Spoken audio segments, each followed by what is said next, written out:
નમસ્કાર દર્શક મિત્રો, હું વિવેક કલોલા આપ સર્વેની YouTube ચેનલમાં હાર્દિક સ્વાગત કરું છું. મિત્રો 120 ગોલ્ડન રૂલ્સ ઓફ ઇંગ્લિશ ગ્રામરની અંદર આજે આપણે રૂલ નંબર 50 જોવાના છીએ. જોજો મિત્રો કે રૂલ નંબર 50 શેના વિશે છે.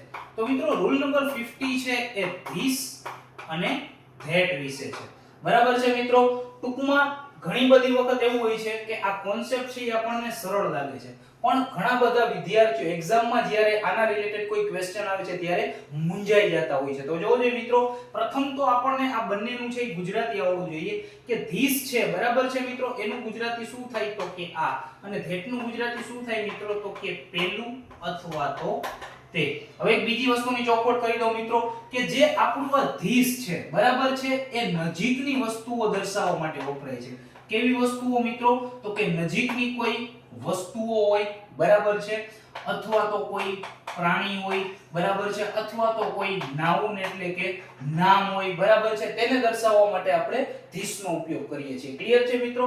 ધીસ નું ગુજરાતી થાય છે આ, અને ધીસ છે એ નજીકની વસ્તુઓ, પ્રાણીઓ કે કોઈ નાઉન એટલે કે નામ, બરાબર છે, એનો નિર્દેશ કરે છે. તેવી જ રીતે મિત્રો જે આપણું આ ધેટ છે એ દૂરની વસ્તુઓ, બરાબર છે, અથવા તો દૂરનું કોઈ પ્રાણી હોય, બરાબર છે, અથવા તો કોઈ નામ હોય એટલે કે નાઉન હોય, સંજ્ઞા હોય, બરાબર છે, તેને દર્શાવવા માટે આપણે ધેટ નો ઉપયોગ કરીએ છીએ. ક્લિયર છે મિત્રો? હવે આમાં તમારે મેઈન વસ્તુ શું સમજવાની છે, બરાબર છે મિત્રો? તો એક વસ્તુ યાદ રાખજો કે જે તમારું આ ધીસ છે અને જે આ ધેટ છે, બરાબર છે, આ બંનેનો યુઝ હંમેશા, બરાબર છે, સિંગ્યુલર નામ વાળી એટલે કે એક વચન વાળું નામ હોય, બરાબર છે, ટૂંકમાં કોઈ એક માટે જ આ બંનેનો યુઝ થાય છે. બરાબર છે મિત્રો? એટલે કે હું શું કહેવા માંગુ છું કે ધીસ અને ધેટ પછી ઓલવેઝ ઇઝ જ લાગે છે. શું લાગશે મિત્રો? કે ધીસ અને ધેટ પછી હંમેશા ઇઝ લાગશે, બરાબર છે મિત્રો? અને એના પછી તરત, બરાબર છે, જે નામ આવશે, બરાબર છે, તરત જે નામ આવશે ઈ કેમાં હશે તો કે એક વચનમાં હશે. શું તો કે નામ. અને આ નામ છે જે એક વચન વાળું નામ છે તેના પહેલા આર્ટિકલ એ અથવા એન છે ઈ લાગી શકે છે. ક્લિયર છે મિત્રો? તો ફરી એક વખત કહી દઉં કે ધીસ નું ગુજરાતી આ થાય છે, ધેટ નું ગુજરાતી પેલું અથવા તો તે થાય છે. ધીસ છે એ નજીકની વસ્તુ, પ્રાણી કે કોઈ નામ દર્શાવવા માટે વપરાય છે. તેવી જ રીતે જે ધેટ છે એ દૂરની વસ્તુ, પ્રાણી કે કોઈ નામ દર્શાવવા માટે વપરાય છે. બીજી એક વસ્તુ મિત્રો કે ધીસ અને ધેટ આ બંનેનો યુઝ હંમેશા કોઈ સિંગ્યુલર નામ હોય, એકવચન નામ હોય તેના માટે જ થાય છે. બીજી એક વસ્તુ કે ધીસ અને ધેટ પછી હંમેશા છે ઇઝ જ લાગે છે, અને એના પછી આર્ટિકલ એ અથવા એન આવે છે અને પછી કોઈ નામ આવે છે. આ તેની શું થઈ તો કે સેન્ટેન્સ ફોર્મ છે, વાક્ય રચના થઈ. હવે આપણે આનું કોઈ એક્ઝામ્પલ લઈએ, બરાબર છે મિત્રો?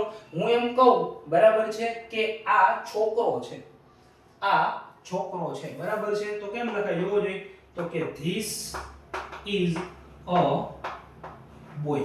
હું એમ કહું પેલો છોકરો છે અથવા તો તે છોકરો છે, તો અહીંયા ધીસ નો અહીંયા શું આવશે મિત્રો તો કે ધેટ ઇઝ અ બોય. તો અહીં તમે જોઈ શકો છો મિત્રો કે ધીસ પછી ઇઝ આવ્યું, પછી આર્ટિકલ આવ્યું એ, બરાબર છે, અને એના પછી બોય છે એ છોકરો એટલે કે સિંગ્યુલર નામ છે. સેમ વસ્તુ ધીસ નું ખાલી ધેટ કર્યું છે. ક્લિયર છે મિત્રો? હવે હજી કોઈ આપણે એક્ઝામ્પલ લેવું છે. હું એમ કહું કે આ બુક છે, બુક એક જ છે, તો ધીસ ઇઝ અ બુક, બરાબર છે. હું એમ કહું પેલી અથવા તો તે બુક છે, તો ધેટ ઇઝ અ બુક. હું એમ કહું કે આ વૃક્ષ છે, બરાબર છે, આ ઝાડવું છે, તો શું થાય મિત્રો તો કે ધીસ ઇઝ અ ટ્રી. હું એમ કહું તે ઝાડવું છે, પેલું વૃક્ષ છે, બરાબર છે, તો શું થાય મિત્રો તો કે ધેટ ઇઝ અ ટ્રી. બરાબર છે? તો મિત્રો આ હતો આપણો ધીસ અને ધેટ નો કોન્સેપ્ટ, બરાબર છે. આશા રાખું છું તમને ધીસ અને ધેટ નો જે આ કોન્સેપ્ટ છે એ બહુ સારી રીતે સમજાવી શક્યો છે, બરાબર છે.